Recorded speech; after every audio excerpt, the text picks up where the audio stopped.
మాటలు కాదంట, దేవుని శక్తి పనిచేయాలా, మన మాటలు కాదు, పవర్ ఆఫ్ గాడ్.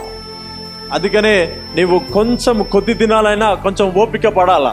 ఓపిక పడుతూ ఏం చేయాలంటే ప్రభు సన్నిధిలో నీవు అడుగుతూ, ప్రభువా నా జీవితంలో నీ శక్తిని కనపరచు, నా జీవితంలో నీ శక్తిని కనపరచు అనే విశ్వాసాన్ని వ్యక్తపరచడం వల్ల గాడ్ స్ట్రెచ్ హిస్ హ్యాండ్. ఆమేన్.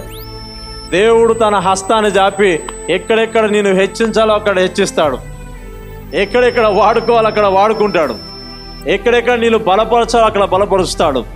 ఆమేన్. నేను చెప్పాలా, లోకానికి సమాధానం ఇవ్వాలంటే విత్ పవర్ ఆఫ్ గాడ్. అంతే.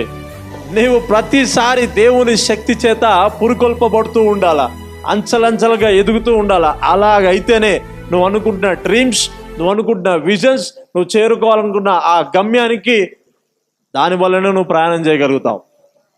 ఆమేన్. పవర్ ఆఫ్ గాడ్ నీ లైఫ్లో ఉంటే ఎలా ఉంటుందో తెలుసా? టెస్టిమనీ లైఫ్ ఉంటుందంట. ఎప్పటికప్పుడు నీవు నూతనపరచబడుతూ ఉంటావు, ఎప్పటికప్పుడు దేవుడు పురుకొల్పుతూనే ఉంటాడు.